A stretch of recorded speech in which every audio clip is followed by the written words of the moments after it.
Fala pessoal, beleza? Mais um fechamento de mercado no ar, meu nome é Rafael. Dia de forte queda para as bolsas ao redor do mundo. Por aqui, Bovespa fechando com uma queda de 2,5%. Lá fora, S&P caindo 4,5%. Nasdaq caindo 5%. Por quê? Uma mudança brusca na percepção de inflação nos Estados Unidos e com isso, né, a curva de juros trouxe esse movimento. A gente vinha comentando essa semana, ontem em especial, e se você não acompanhou, lá no meu Instagram, no Rafa Investir, a agenda da semana, terça-feira ia ser um dia muito importante, por quê? Inflação ao consumidor norte-americano, que seria o nosso IPCA. E por que ela é importante? Porque ela está totalmente ligada, né, nesse momento econômico dos Estados Unidos, com a inflação está muito ligada com a taxa de juros. Né? Então, a expectativa de aumento de juros, o que acontece? Né? Se tem um aumento de juros, reduz o custo de oportunidade de você estar na renda variável. Né? E também aumenta o nível de risco. E aí isso reduz o potencial de valorização das ações e abre caminho para uma correção. Tá? E aí a curva de juros subindo, acontece esse cenário que eu comentei para vocês. O que aconteceu? Inflação consumidor norte-americana, a expectativa era de uma deflação de 0,1. Por quê?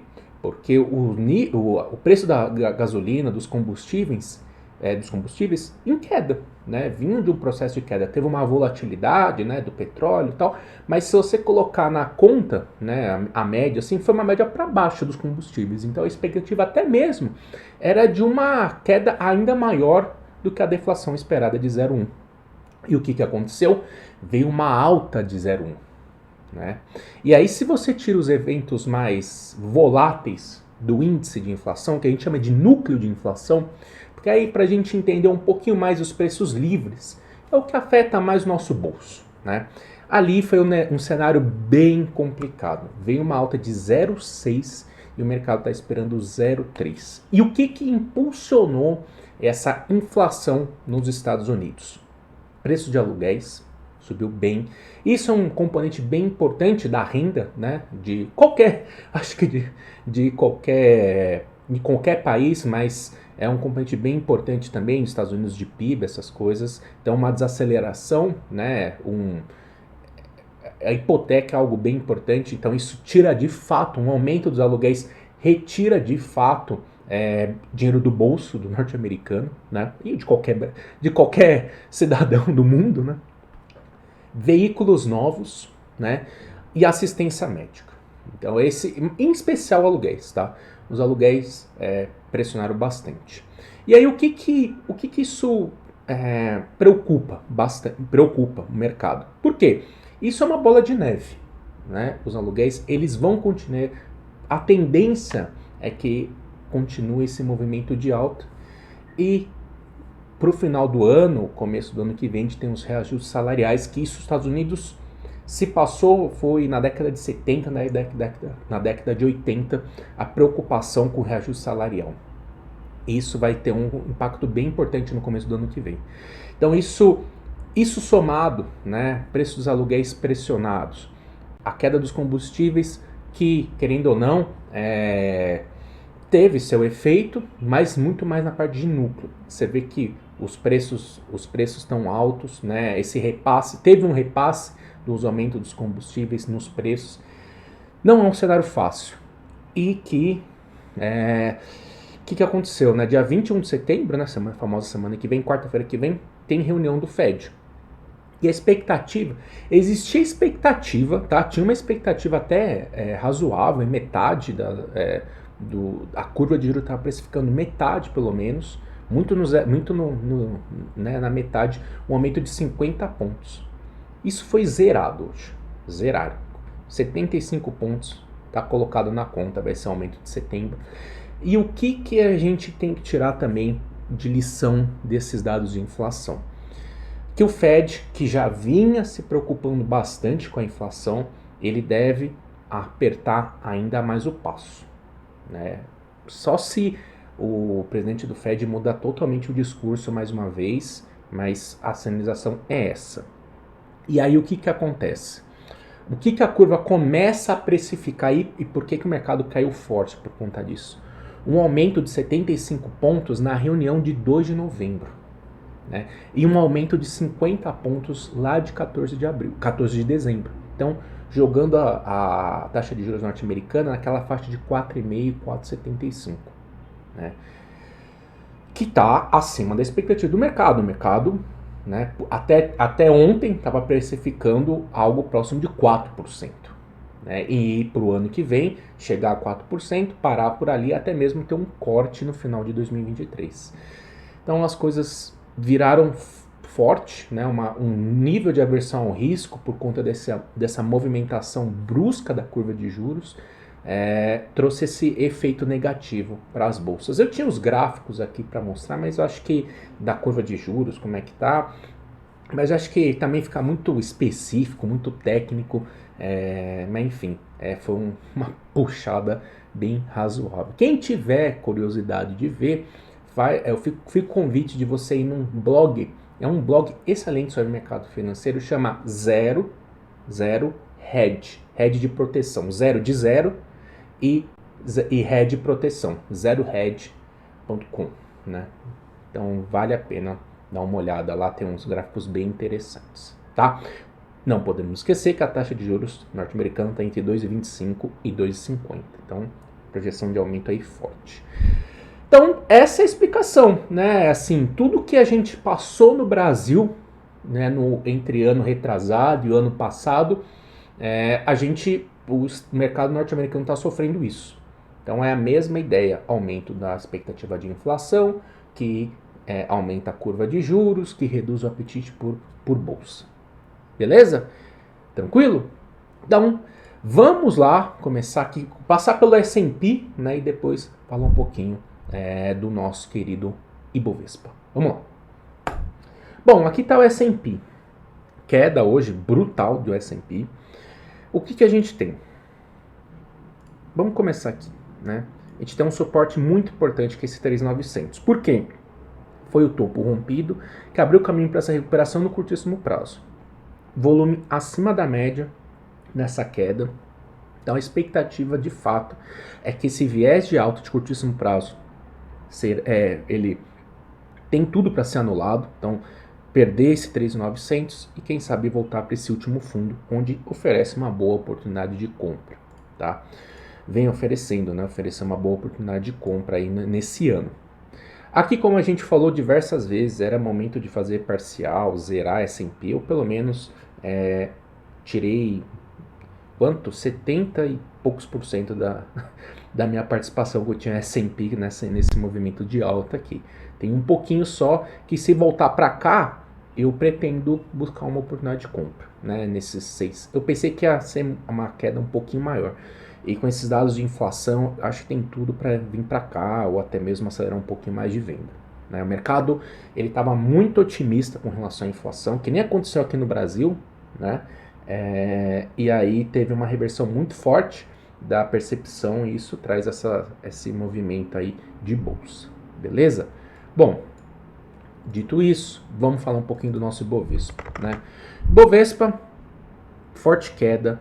Aqui é um sinal de alerta, né? Por quê? Tentou romper uma vez, os 114 mil pontos não rompeu. Não rompeu e não rompeu. O ABV, por enquanto, não tem uma sinalização clara de venda. Não tem, né? Não tem sinalização clara de venda. O ABV, seguindo o movimento, não tem divergência e tal. Então, por enquanto, segue a mesma ideia. O retorno para essa região dos 109, 108 mil pontos ainda é uma oportunidade de compra a favor da tendência de alta de curtíssimo prazo. IFR está no meio do caminho de tudo, então não está sobrecomprado nem sobrevendido. Beleza, tranquilo. Então segue a mesma ideia. 109, 108 mil pontos, referência de nova oportunidade de compra no mercado. Beleza? Segue essa mesma ideia, essa mesma convicção que o mercado... e aí é o que a gente vem falando, né? Para mim, o mercado brasileiro está muito melhor em termos de risco-retorno, porque a gente está numa perspectiva macro bem melhor que Estados Unidos que Europa. Né? Então, eu falei, se voltar para cá, pretendo aumentar um pouquinho mais aqui minha exposição ao mercado. Aqui eu não aumento, né? Aqui ficar neutro ou fazer parcial. Aqui eu gosto de buscar uma nova oportunidade de compra. E um papel que eu gosto bastante pelo yield, pelo potencial de crescimento e também, se você tem a oportunidade de comprar um papel que tem um yield interessante, potencial de crescimento e é defensivo, porra, esse papel é o que eu quero ter na minha carteira. E Telefônica Brasil Vivid, né, vem fazendo esse movimento. Muito bom, parabéns. O que a gente tem? O papel, ele tá numa tendência de baixa aqui no curto prazo, quando ele perdeu esses R$46, R$45 aqui, e agora testou a média móvel de 21 e está retornando para o ponto que deu compra, aqui, R$41, onde a gente tem um papel ainda bem descontado, e a FR está na região de sobrecompra, e o ABV, olha isso ABV, o papel indo para as mínimas, o ABV próximo da última máxima, ou seja, forte movimento de compra e a queda, essa forte queda aqui, 2 dias sem volume nenhum. E a gente pode ver isso aqui, né? Bom volume na compra, queda sem volume nenhum. Se deixar um candle de reversão por aqui, eu vou adicionar a carteira. Nesses níveis, yield de 8%, né? Então, bem interessante. Está num ponto de suporte importante do semanal, que foi o rompimento lá no meados de 2021, que abriu o caminho para esse movimento de alta. Gosto bastante dessa opção na carteira. Esse é um dos papéis que vale a pena ficar de olho aí se o mercado atingir os objetivos que a gente estava comentando e mostrar um sinal de compra mais interessante. Beleza? Vamos falar das blue chips? Vamos lá. Destaques do dia. Forte queda de BRF, né? Papel, essa questão teve uma inflação de alimentos forte nos Estados Unidos, né? E é um papel que está exposto, basicamente exposto ao mercado externo, né? Possibilidade de queda de renda pessoal nos Estados Unidos. Europa tá tudo cagado.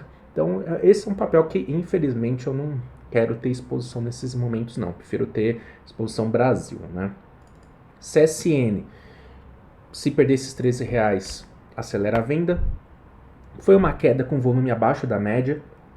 Então, não acredito que deve perder com tanta facilidade assim, tá? Os Minas também, processo de correção, enquanto acima desses R$8 pode ficar tranquilo. Gerdau, se voltar para 23, 22, vale a pena pensar em colocar na carteira. Gosto dessa possibilidade, apesar de ter uma exposição maior aos Estados Unidos, mas eu gosto pela possibilidade de se posicionar para o ano que vem, né, e entregar bons dividendos, né. B3 fechou com mais um candle de reversão, volume bem abaixo da média, mas se confirmar esse candle de reversão, fazer parcial, tá? Suzano, né, aqui eu falei para vocês, gosto de mineração, mas não gosto de papel e celulose pelo ciclo, potencial de baixa do preço da celulose. Então, para mim, eu não gosto de comprar Suzano, mesmo nesses níveis, né? Vale, tem que ficar acima do gap, né, da abertura, aqui do dia 9, né? Ficar acima da média móvel de 21. A queda foi com volume abaixo da média, o BV tá forte, então vamos ver, né? Vamos ver, mas mais uma vez, mostrou a força de 70 a 71 reais, mas pela expectativa do minério de ferro, acredito que a gente tem uma surpresa positiva aí. Setor de bancos, né? Esperar pullback, né? Itaúsa, se voltar para esses 9 reais, é oportunidade de compra. Banco do Brasil nesses 37, Itaú 25, 24, Bradesco nessa região dos 18, 17, bela oportunidade de compra também, tá? Pelo menos eu gosto desses níveis, beleza? Destaques de alta e de baixa do dia. Rapvida, tá? Rapvida, apesar do STF vai decidir pela suspensão daquela medida do piso salarial, né, dos enfermeiros, papel corrigindo.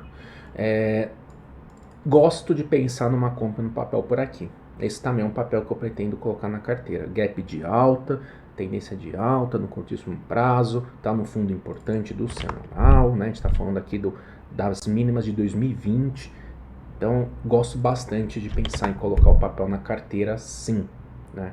Gosto bastante dessa ideia, beleza? Outro destaque, a gente falou de BRF, Natura, difícil, né? Essa exposição internacional aí pro papel é complicado pensar, mas enfim. Ficar atento de Rumo, né? O papel que eu zerei toda minha participação aqui nessa região dos R$19, subiu até um pouquinho mais, mas se voltar aqui para esses 17, eu vim carregando nessa posição aí de uns 30%. Gosto de pensar dessa posição. O que mais que a gente tem aqui?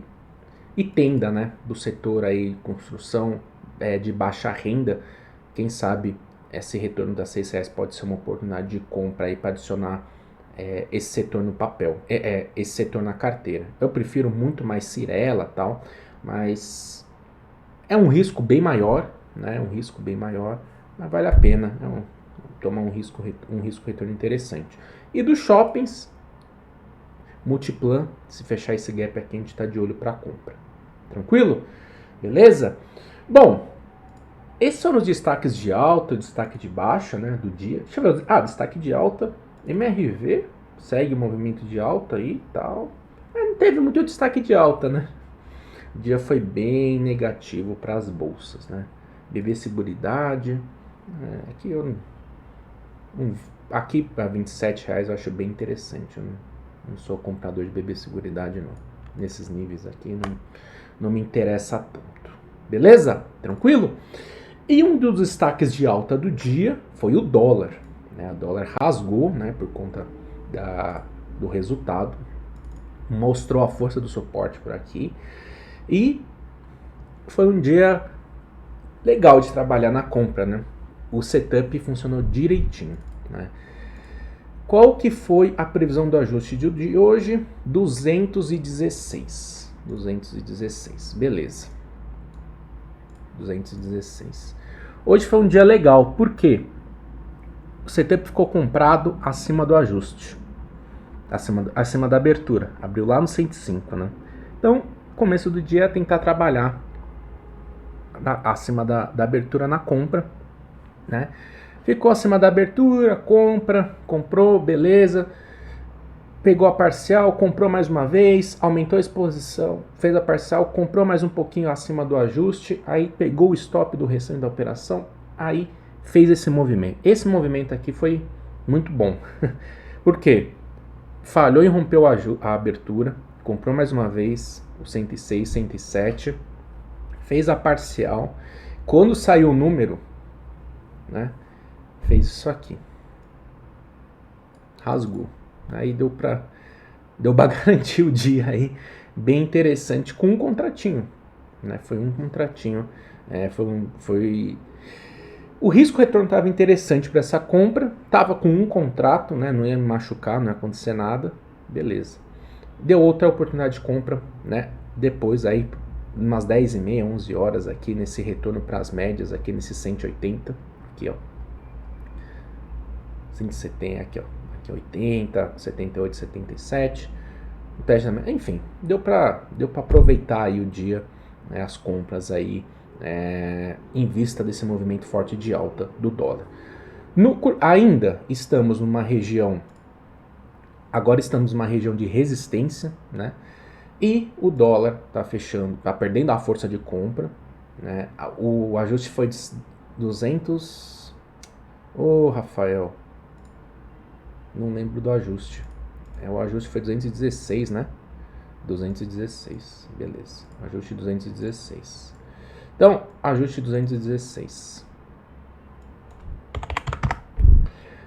Se fechar, né? Se ficar abaixo do ajuste, abaixo desse 12,08, especialmente se ficar abaixo do ajuste e abrir abaixo desse 9,08, é venda.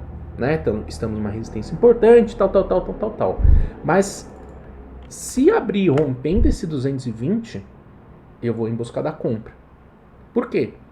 Porque vai ser um novo momento de alta. Ele fez a primeira onda de alta, voltou aqui, e se ficar acima desse 20, vai andar na compra. Então, essa é a ideia principal. Se abrir rompendo esse 20, em busca da compra acima do ajuste. Se abrir perdendo esse 0,8, 0,9, em busca da venda, na expectativa desse pullback.